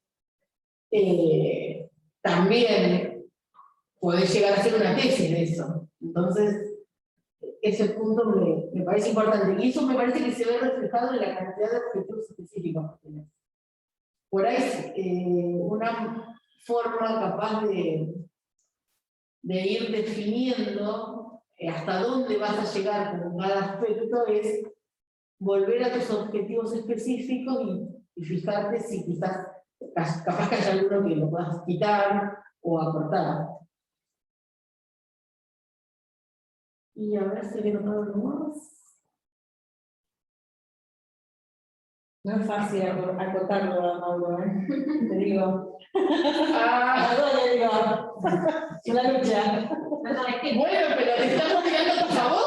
Gracias, gracias. Sí, se nota su entusiasmo que estoy solo. La década de 50. No, bueno, eso es lo Con principal. respecto a la motivación, a por qué estudiar, la figura disparadora y demás, practiqué bastante la exposición, tardaba siempre 3-4 minutos más de lo que tenía que tardar, y tenía que decidir qué parte sacar y saqué la estrella positiva de motivación. Pero porque pensé que ya directamente la problemática de cambio climático, la problemática ambiental y las cuestiones de pobreza, las he expuesto como motivación. No, Pero sí entiendo que sí, o sea, toda exposición debería arrancar diciendo, bueno, más, los chicos arrancaron con el estudio de esto por interesa por tal cosa. Pero bueno, me pareció, tuve que decidir por sacar algo y fue la parte de motivación. No, sí es entiendo entendible que en la presentación, acá seguro que también tenías cantidad de páginas y demás, pero a mí me llama la atención que andan dando vueltas discursos públicos de distintos temas, como que. Entonces, bueno, está bueno reforzar. Sí, y nada más que sirve para el segundo que planteabas, de acotar estas preguntas disparadoras y las posibles respuestas, sirven para acotar tal vez los objetivos. Así que sí. Gracias. Bueno, muchas gracias. Muchas gracias a los directores. Muy buena presentación, Mauro. Estamos esperando que se conecte Cristina, que me dijo que se conectaba a las 3. Sí, hubo un problema, perdón, Silvia, con Cristina, que con el tema del cambio horario, claro, ya no se dio cuenta que las 5 de acá eran las 3 de Colombia. Sí, me escribió también para decirme que iba a llegar justa. Valentina quería hacer un comentario, me parece, Silvia. Estamos esperando, a mí me dijo recién Cristina que se iba a conectar a las 3, ya son las 3:25, o sea, las 7:05, entonces. Vamos a rellenar. Dale. O sea, No, bueno, una cosa de detalle, pero la vi y como mi genio es más fuerte que yo, vos pusiste en algún momento 380.000 habitantes para Bahía Blanca y no los tenemos. Por lo menos las estimaciones, las proyecciones poblacionales de INDEC para Bahía Blanca hoy son 315.000. Con una tasa de crecimiento demográfico muy baja, ¿no? Entonces, eso es una cosita solamente para señalar de la parte nada más formal. No, yo te quería comentar algo que va en línea con lo que dijeron Mariana y María Marta, que es que Ahí está a mí me Cristina parece... entrando. Ah, bien, ahí está. Bueno, esperemos mientras se conecta, le hago el comentario a Mauro. A mí me parece, no me queda muy claro el objetivo de la tesis, Mauro. O sea, digo, hay que ser más explícito, para mi gusto. Yo digo, vos podés plantear como objetivo, bueno, yo quiero reflejar todos estos problemas, cómo se reflejan en Bahía Blanca.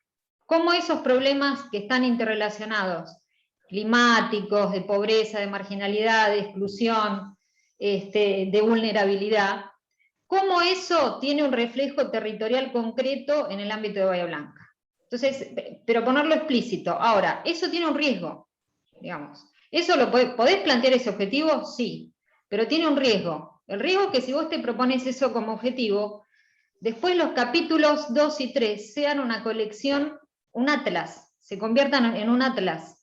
Bueno, veamos los números de informalidad, veamos los números de exclusión, después veamos mapitas de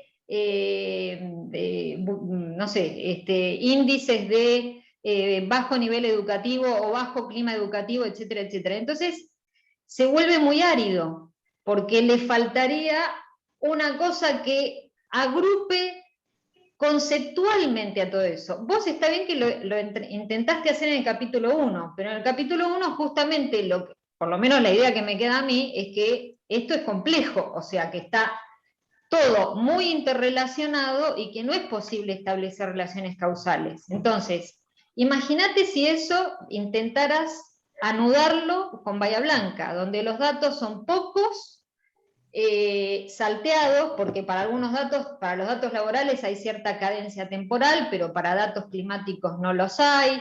Ni hablar de datos climáticos que te meterías en un terreno, como ya te dijo Mariana, donde los geógrafos han recorrido largo camino, por lo menos en investigación de Bahía Blanca. Entonces, yo le veo el problema de establecer más claramente el objetivo y cómo llegar a algo que esté medianamente coherente y unificado sin que sea una colección de tablas y de gráficos y de mapas, ¿sí? Porque, qué sé yo, puede ser muy interesante, pero no sé si es algo para una tesis, ¿viste? Es algo para hacer, no sé, la historia, el atlas de los indicadores de Bahía Blanca, no sé, algo así, pero le veo ese inconveniente a la forma, digamos, de plantear esos temas. La otra sería elegir el problema que tiene mayores disparidades territoriales, o sea, dar cuenta de que las disparidades territoriales son un montón, pero que bueno, vas a tomar, no sé, la que tiene más incidencia, la que tiene qué sé yo, más impacto sobre las condiciones de vida, no sé, elegir alguna con algún tipo de fundamentación e ir a fondo con esa, a fondo. Pero si vos le encarás a todo junto, te lo digo coloquialmente, puede llegar a ser una ensalada. Y entonces pierde un poco el norte la tesis, como trabajo de broche de un proceso y de un periodo de investigación. Bueno, iba a decir alguna otra cosa, pero me olvidé. Bueno, ahí No, bueno, sería que lo conversen después, así no avanzamos sobre sí, dale. Cristina, que ya se conectó hace un rato. Dale. Estamos locales, así que esta conversación puede seguir. Bueno, entonces nuestra última presentación es la de Cristina Calle, relación entre migración y pobreza en una ciudad intermedia, el caso de Bahía Blanca. Buenas tardes, ¿me escuchan? Perfecto. Bueno, no sé si comparto pantalla y... Sí, por favor.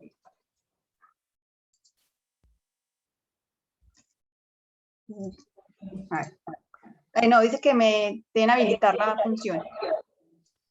Pablo, ¿le podés ¿Sí? actualizar? Ya estamos. Un segundo, Cris. Ahí estamos. No los pongo, no habilito la opción general porque tuvimos algún problema en alguna charla, así que directamente los que exponen los pongo de coanfitriones. Listo. Bueno. A ver. Bueno, pues como ya muchos saben, la tesis es sobre la relación entre migración y pobreza en una ciudad intermedia, el caso de Bahía Blanca. Hubo un proceso de cambio de dirección. Antes estaba dirigida bajo Silvia y Estela, ahora estoy dirigida bajo Silvia y Mara.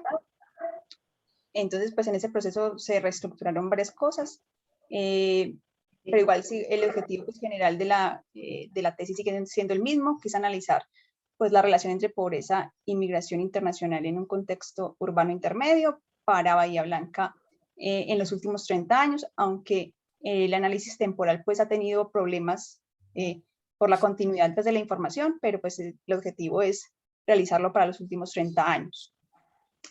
Se plantea pues como hipótesis si la migración internacional a la ciudad de Bahía Blanca ha contribuido a consolidar la existencia de cinturones de pobreza urbana.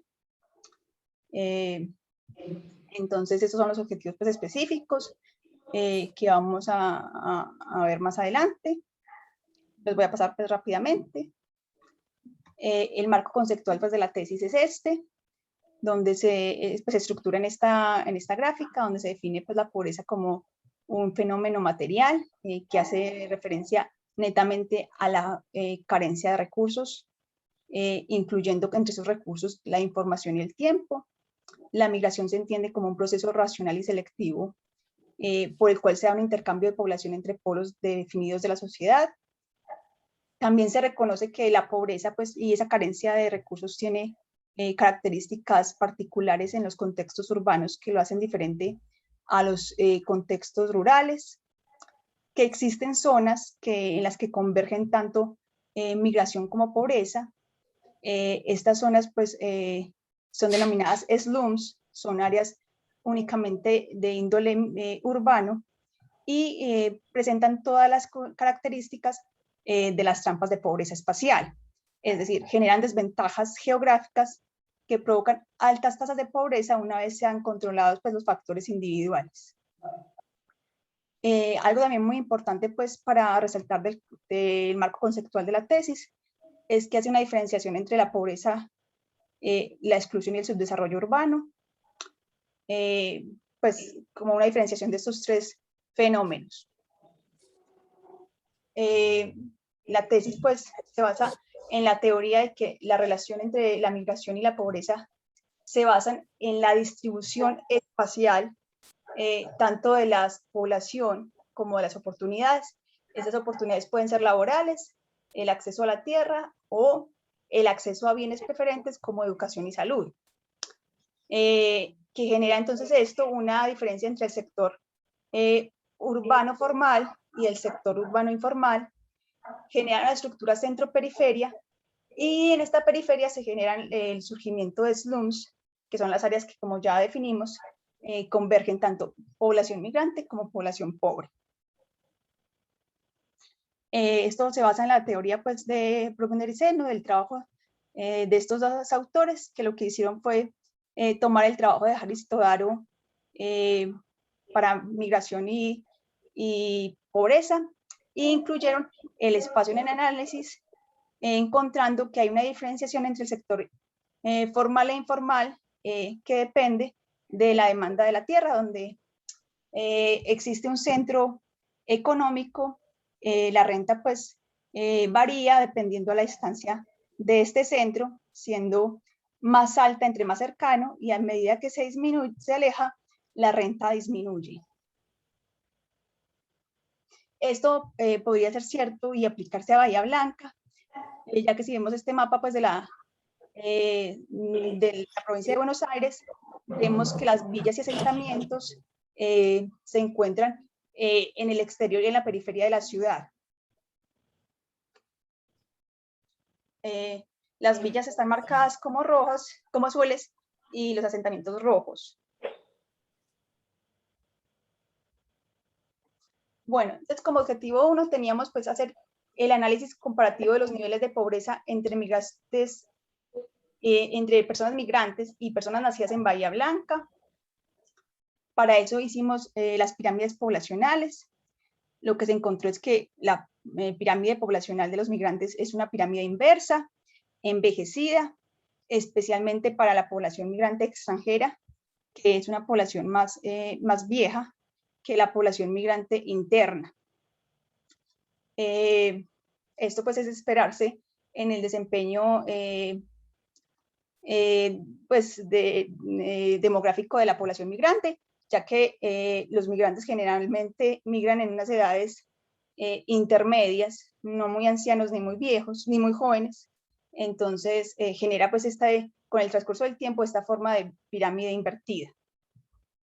También se hizo pues la distribución del ingreso per cápita familiar en Bahía Blanca para estas tres poblaciones, para la población nativa, para los migrantes internos y para los migrantes extranjeros. Y se encontró pues que la mayoría de los hogares se encuentran en el primer decil.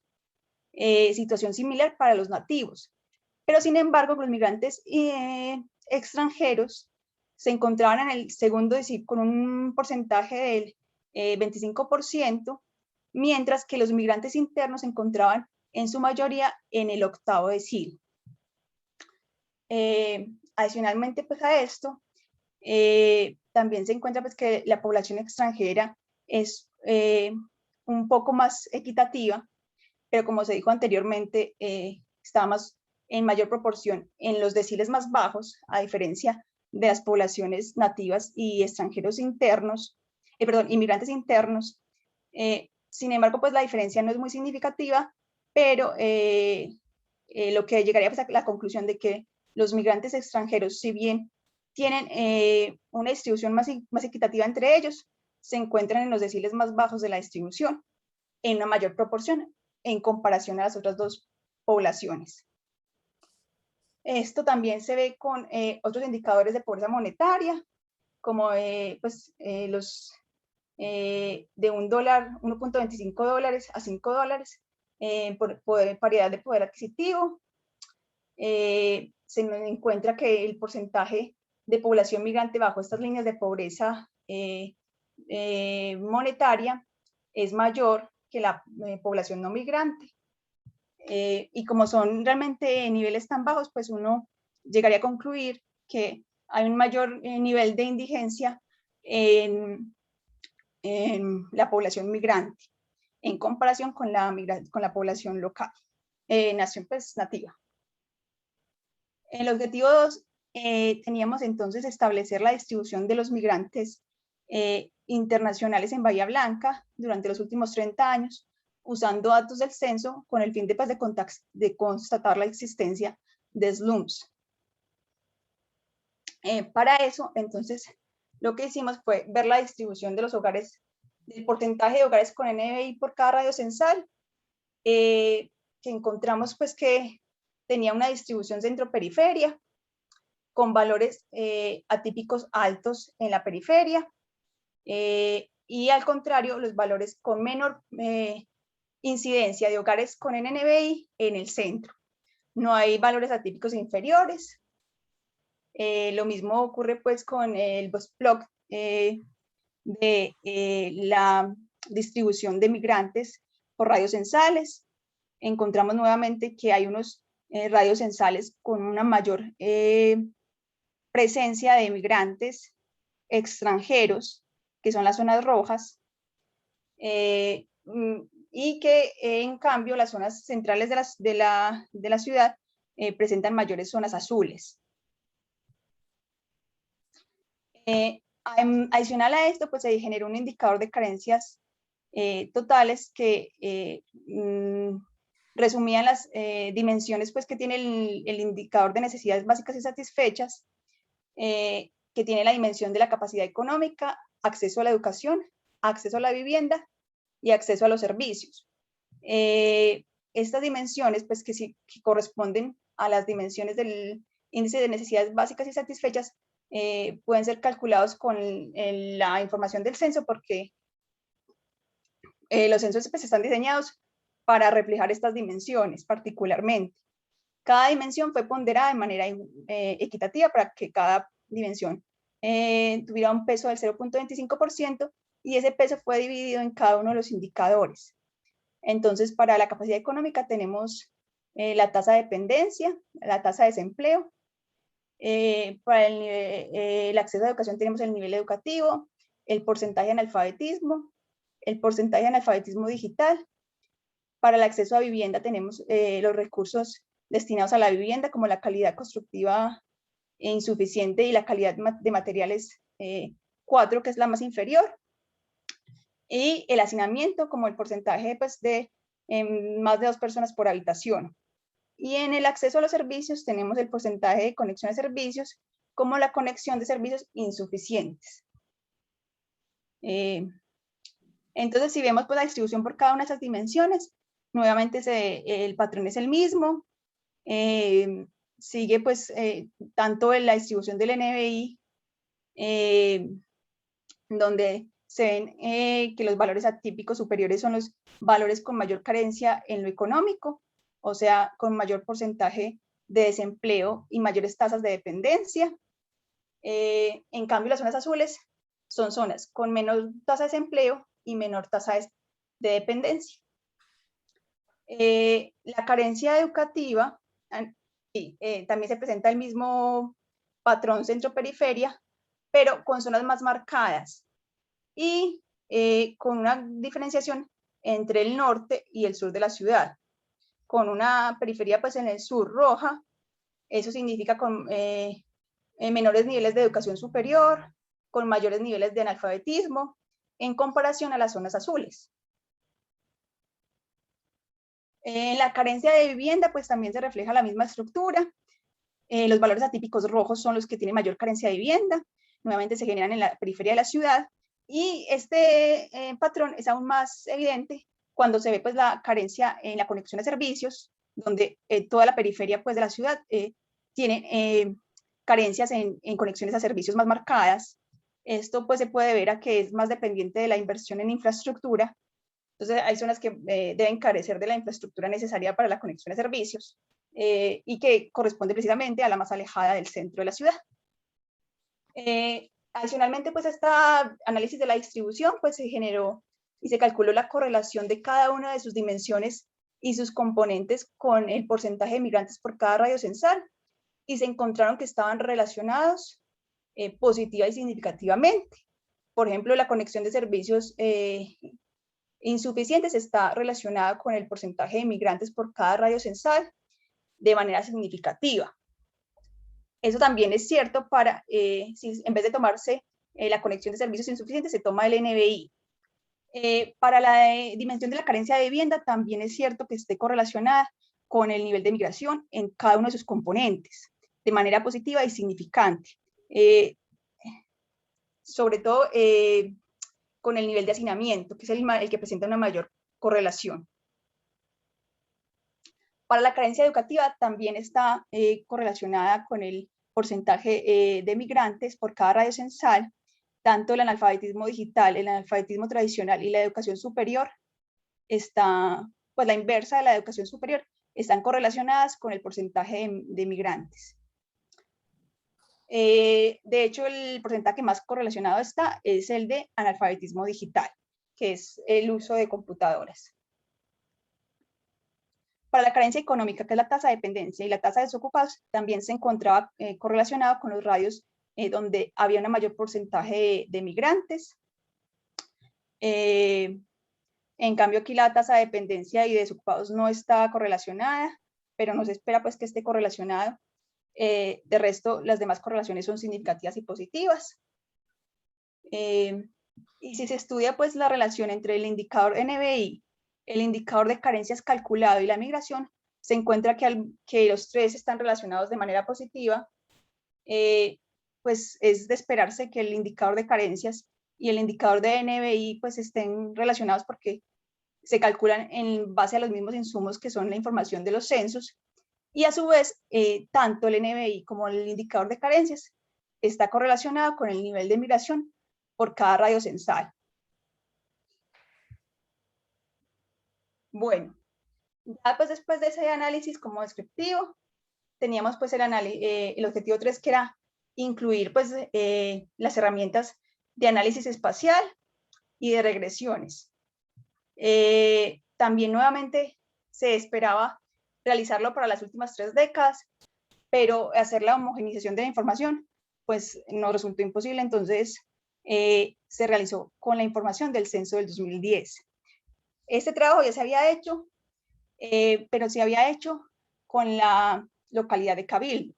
Se retiró la localidad de Cabildo, dado pues que la distancia no genera que sea una sinergia pues Cris, te quedarían 5 minutos, ¿sí? Dale, que ya voy a terminar. Genial. Se retiró la localidad de Cabildo, pero los resultados pues se mantienen en general, se conservan. Aquí está la correlación espacial global, tanto para el porcentaje de extranjeros, eso significa pues que no están distribuidas en la ciudad de manera aleatoria, sino que existe una correlación en el espacio, tanto para el porcentaje de extranjeros como para el porcentaje de hogares con NNBI. Y si tomamos la correlación bivariada, es decir, el porcentaje de extranjeros y el porcentaje de hogares en los radios vecinos, de hogares con NNBI, en los radios vecinos, obtenemos también que la correlación es positiva y significante. Aquí están los niveles de significancia, y se ve pues que tanto para el NBI y para extranjeros, y la relación entre los dos es significante. Ahora, la dependencia pues, global se puede desagregar en resultados locales, donde la dependencia pues dependa, pues sea diferente en cada radio. Lo que encontramos aquí en este mapa son las zonas rojas que tienen una dependencia espacial alta, es decir, radios censales con un alto porcentaje de hogares con NBI, rodeada a su vez de radios censales con un porcentaje alto de NBI. En cambio, las zonas azules son radios censales donde hay bajos porcentajes de hogares pobres y sus vecinos, o sea, sus radios vecinos, también tienen esta misma característica. O sea que lo que muestra este mapa es que hay una marcada diferencia entre el centro y la periferia de la ciudad en cuanto al indicador de necesidades básicas. Cuando se toma el porcentaje de extranjeros, también se ve que hay una diferenciación entre la periferia y el centro. Se pueden encontrar 3 zonas que son 3 clústeres de migración extranjera, que están marcados con la zona A, B y C, y que tienen un comportamiento diferente a las zonas azules, que son zonas con bajo porcentaje de extranjeros, y sus localidades vecinas también tienen un bajo porcentaje de extranjeros. O sea que son clústeres de bajo incidencia de migrantes. Si hacemos una dependencia espacial bivariada, que es tener en cuenta los mapas pasados, o sea, la relación como tal, obtenemos que también hay una relación centro-periferia, donde en el centro hay bajos incidencias de extranjeros en contextos pobres, mientras que las zonas rojas, que coinciden con las zonas rojas que habíamos visto anteriormente, tienen alta porcentaje de extranjeros en contextos de altos porcentajes de hogares con NNBI. Se hizo pues una regresión del modelo espacial. Esta regresión lo que hace es correr el nivel de migración con respecto al modelo al nivel de NBI y el error rezagado. ¿Qué encontramos? Que el R cuadrado es del 48% y que en términos generales se podría decir que la regresión es significativa. ¿Qué tenemos? Que tanto el NBI del radio como el lambda, que es pues como el parámetro que recoge el error, la influencia del error de los radios vecinos, son significativas. O sea que ese nivel de migración está afectado por el desempeño de los radios censales vecinos y el nivel de pobreza en el mismo radio. Se encuentra que hay heteroceasticidad, pero es normal encontrar en los datos espaciales heteroceasticidad porque son datos heterogéneos. Y también, nuevamente, para la dependencia espacial se encuentra que también es significativa. Adicionalmente, pues a esto se genera un modelo de rezago espacial, que lo que hace es regresar la migración respecto a la pobreza y a el desempeño de los radios vecinos. Aquí el R cuadrado Cris, es un por poco más favor, anda grande. redondeando, ¿sí? Sí, ya sigo, también no estoy y voy para las conclusiones. Gracias. El R cuadrado es un poco más grande, también es una regresión significativa. Vemos que el rezago de la migración es significativa a la hora de explicar la migración, es decir, la migración en los radios vecinos, y nuevamente el porcentaje de hogares con NBI también es significativo a la hora de explicar la migración. Nuevamente se hace significativo el test de heterocesticidad y el test de dependencia espacial. Espaciales hace una regresión geográficamente ponderada, que lo que hace es que cada coeficiente y cada intersecto que se estima, pues depende de la ubicación. Y como vemos en este mapa, pues los intersectos varían en la ubicación, pasando de valores negativos en las zonas oscuras a valores positivos en las zonas amarillas. En las zonas amarillas se encuentra un nivel mayor de migración per se, pues independientemente de las condiciones de las otras variables, que en este caso pues, sería la pobreza. Y aquí el coeficiente que relaciona a la migración y la pobreza también se dibuja en este mapa y también pasa de zonas negativas, o sea, una relación negativa, en el centro a zonas a un coeficiente positivo en la periferia y sobre todo en el área de influencia del puerto. Entonces, esto lo que muestra es lo que hemos visto en los otros mapas, que es una diferencia entre el centro y las zonas periféricas de la ciudad, y pues también muestra pues, la estructura de la ciudad como tal. Inconvenientes hemos tenido. He tenido inconvenientes en la trazabilidad de los indicadores para usar los diferentes censos, porque no encuentro indicadores que se encuentren en todas las fuentes de información en todos los años, como se ve en la tabla. Por lo que yo, pues, hemos llegado a la conclusión de que usar el NBI es más práctico, ya que se encuentra en el censo del 2010 y el censo del 2001. La información ya está desactualizada porque si bien el censo es del 2010, es la información pues como georreferenciada por excelencia, ya está desactualizada. Y además está incompleta porque pues el formulario extendido no se encuentra georreferenciado. Esos son problemas que hemos tenido y que pues que no hemos podido solucionar. Y pues desconocemos de otra fuente de información georreferenciada porque la EPH no se puede encontrar georreferenciada a nivel radio.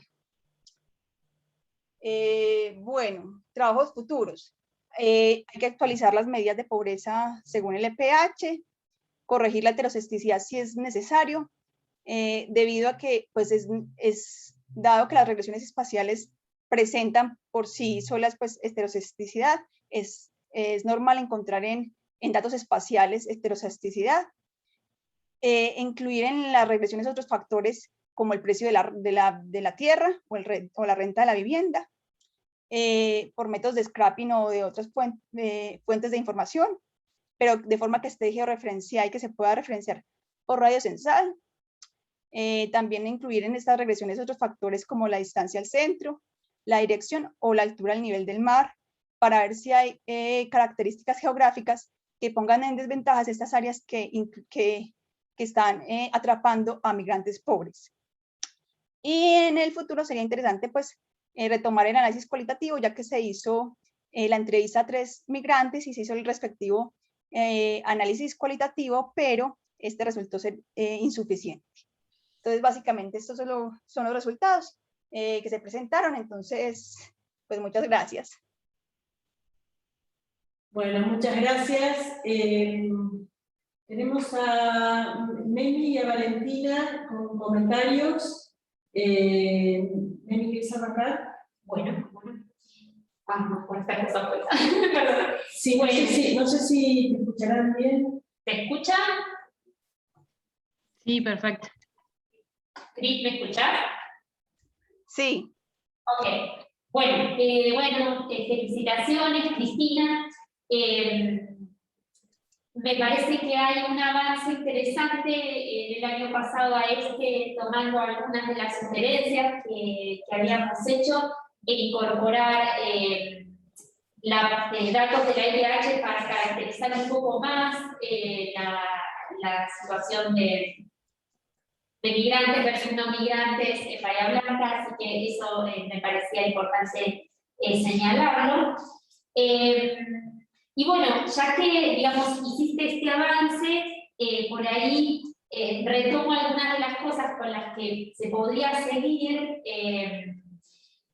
que, digamos, por ahí las había gozado también el año pasado. Por ahí, digamos, pienso que estaría bueno, digamos, yo entiendo que no está en los objetivos primeros de la tesis, pero como para darle más robustez a la tesis, preguntarnos, bueno, ¿en qué difieren algo Bahía Blanca de otros aglomerados? Una mosca que te está volviendo loco. ¿En qué difiere Bahía Blanca o no? ¿En qué se parece de otros aglomerados de similar tamaño? Viste que el IPH, bueno, todos los aglomerados podrían compararlos con Mar del Plata o con algunos otros aglomerados de los de menos de 500.000 habitantes. ¿Y por qué no con el conurbano bonaerense? Por poner como un super contraste, ¿no? Hay algo distinto entre migración y pobreza en Bahía Blanca vis-a-vis otros aglomerados similares y aglomerados muy distintos. Por esto que señalás de Bahía Blanca como ciudad intermedia. Entonces, eso creo que sería algo interesante para explorar. Después también, bueno, esto por ahí un poquito más elaborado, pero viste que el EPH te permite seguir a las personas 1 año y medio por el esquema de paneles rotativos.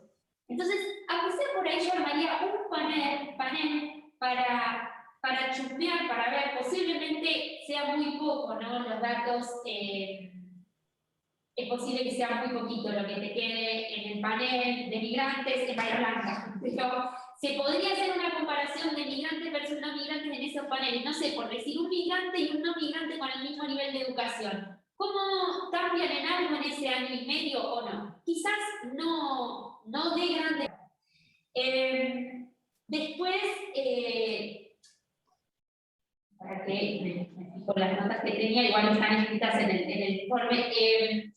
No me quedó claro, creo que no. El análisis de toda la econometría espacial, que ahí me atrevo a opinar menos, en eso Valentina seguramente sabe mucho más.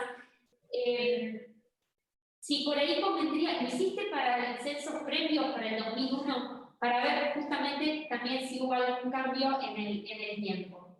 Y después por ahí, bueno, un comentario, viste la curva de Lorenz per se. Digamos, es esperable que los migrantes sean igualmente pobres.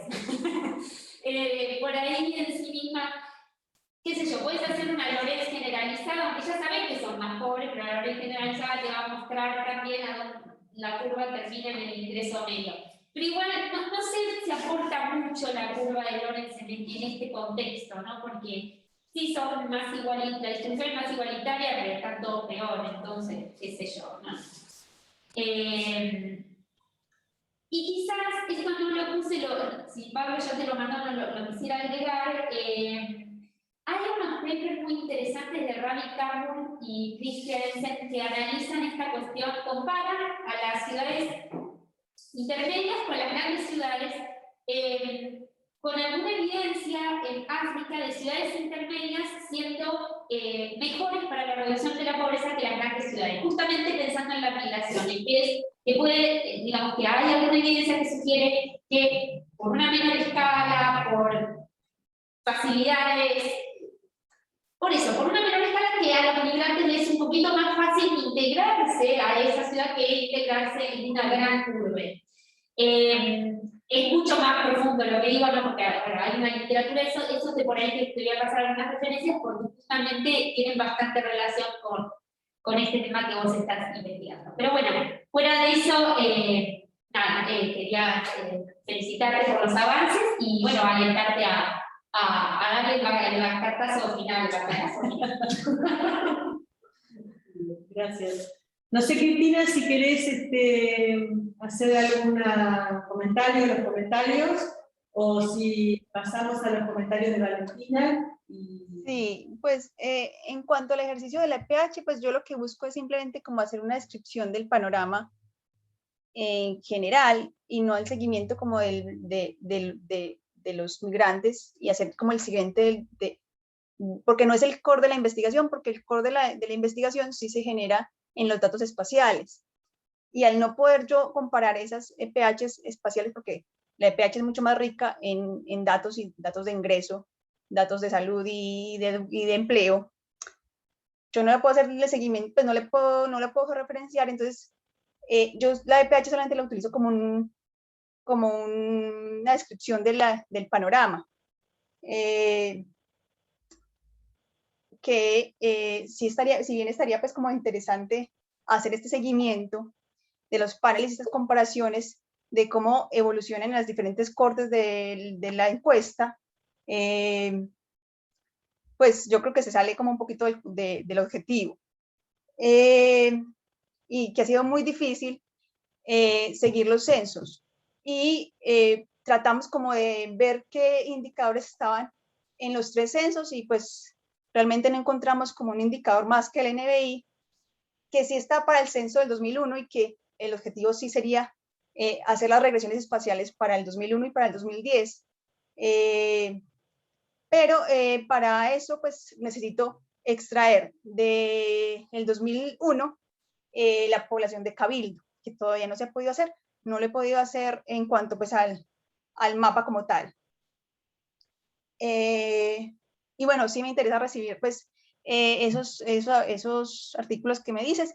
Si bien es verdad que las ciudades intermedias son precisamente particulares en frente a las ciudades capitales y de mayor tamaño, y pues esto está en el capítulo de la tesis, pues aquí no se ve por la presentación, pero sin embargo, a pesar del tamaño, pues, y que lo que vos decías son más fáciles de integrarse, lo que se nota es que realmente hay esa división entre una zona de la ciudad y otra de la ciudad, que aunque es de menor tamaño, sigue siendo segregada. Bien. Bueno, muchas gracias. Valentina. Bueno, muy bien, Cris. Yo te mandé las observaciones también por escrito, o sea que un poco ya te imaginas qué es lo que voy a comentarte. Pero voy a puntualizar una cosa que yo le agregaría, sobre todo en la presentación, al inicio, quiero decir, es la evolución tanto de la pobreza o de, por ejemplo, la expansión de los asentamientos informales en Bahía Blanca. Digamos, no hace falta hacer una serie con un gráfico, pero sí dar alguna medida de qué expansión tuvo esa variable y la inmigración. Digo esto ¿por qué? Porque si no, cuesta entender por qué, cuál es la motivación que te lleva a elegir la pregunta, digamos, o la hipótesis que planteas al principio. ¿Por qué pensar en inmigración en Bahía Blanca? Digamos, en general uno cuando trata de vincular 2 procesos o 2 variables, es porque esas variables está observando que están ocurriendo movimientos con esas variables que lo llevan a pensar que podrían tener alguna relación. En Bahía Blanca la inmigración, entonces, digo, ¿cómo sale? Digo, ¿por qué se cae digamos, en vincular eso? A mí me parece que vale la pena mostrar cuál es digamos, y eso sí puedes armar una serie con los censos de inmigración y de pobreza. Digo, para tratar de atar un poco más la pregunta. Después, la otra cuestión es que vos planteás las hipótesis al principio como si fuera una cosa causal, por lo menos yo lo entendí así, como si la migración causara la pobreza. Me pareció leerlo del informe escrito que presentaste, y ahora en la placa que pusiste escrita recién está planteado de esa forma. Y el inconveniente que tiene es que en las regresiones que haces al final está al revés. Te aparece como variable dependiente el porcentaje de migrantes, y la variable explicativa es el NBI. Entonces como que no condice lo que haces al final con lo que planteas al principio. Creo que eso hay que pulir un poco, porque si no, no se entiende bien cuál es el resultado. Después hay dos cuestiones, cosas de forma, por ejemplo, cuando analizás, digamos, me parece bien analizar los datos de la EPH, pero los datos de la EPH hay que tener en cuenta que en Bahía Blanca son 40 personas que son captadas a través de la EPH, migrantes internacionales. Entonces, cuando estamos analizando una muestra con 40 personas, y bueno, el desvío estándar, ya que encima Bahía Blanca tiene un problema de muestra tremendo, todos los aglomerados del interior del país tienen problemas muestrales tremendos, imagínate si estamos analizando una subpoblación como es la población de migrantes y extranjeros. Entonces, yo a la parte de análisis de la EPH le daría, si querés mencionarla para ilustrar que también analizaste esa fuente y demás, pero le daría un peso cuantitativo menor, o sea, en cantidad de páginas le ocuparía menos, porque tiene problemas de potencia, la EPH tiene problemas de potencia. Otra cosa que me llamó la atención ahí que presentás, por ejemplo, los datos de distribución del ingreso. Casi la mitad de los datos, viste la tablita esa que armaste de distribución del ingreso, está armada con la mitad de los datos de la muestra de Bahía Blanca. La mitad en total, no la mitad de los migrantes. La mitad en total. O sea, no se tienen datos, por eso aparece los deciles arrancan en 0, no arrancan en 1. Y el decil 0 es cuando no se tiene el dato. Y ahí están un montón de observaciones, entonces... Está bien, los resultados dan más o menos lo que uno espera, los extranjeros son más pobres que los nativos, pero bueno, tampoco es un resultado que esté cuestionando la evidencia. Entonces, eso lo pondría, no sé, lo tomaría, no le daría tanto espacio a la tesis. Una cosa también que me llamó la atención es que expresaste los niveles de pobreza en PPP, digamos, en general los niveles, las cifras en PPP se utilizan cuando uno hace comparaciones entre países, donde no hay garantía porque son líneas de pobreza internacionales. Entonces, claro, está bien, pero eso es cuando uno no tiene datos, por ejemplo, en Brasil no hay datos de línea de pobreza, entonces uno tiene que utilizar este tipo de cosas, pero acá hay, entonces por ahí, sin usar criterios internacionales que tienen 15.000 limitaciones, se podría hacer algo de eso, pero ya te digo, el análisis de la EPH yo lo achicaría en términos de extensión. Sí. Y una cosa que por ahí se me ocurre es analizar, que por ahí podría dar, yo estoy de acuerdo con lo que dice Memi, de que analices o que trates de comparar Bahía Blanca con algún otro aglomerado, no con todos, pero elegir 2 o 3 y compararlos, por ejemplo, viendo la temporalidad. En la EPH tenés cuánto hace que vive en esta ciudad, ¿no? Y para todos los aglomerados. Entonces, en general uno lo que ve es que el migrante internacional, el primer lugar donde recala es las ciudades capitales y las ciudades grandes. Y una vez que un poco conoce el país, tiende a migrar a su vez hacia alguna ciudad intermedia, porque bueno, fue consiguiendo información en el primer tiempo de estadía del país, fue consiguiendo información de en qué otra ciudad podría llegar a sentarse. Entonces hay como una especie de curva, ¿no? Yo rastrearía la hipótesis para ver si, por ejemplo, los migrantes de Bahía Blanca tienden a ser de más años, o sea, hace más tiempo que están establecidos que los migrantes que hay, por ejemplo, en otros aglomerados, tipo algunos los del conurbano, o Mar del Plata, que es una ciudad muy grande. Digo, para mostrar también, bueno, cuál es la cosa distintiva de la migración internacional en una ciudad como Bahía Blanca respecto de otros lugares. Y que pueda mostrar una faceta algo diferente de cosas que un poco también conocemos, ¿no?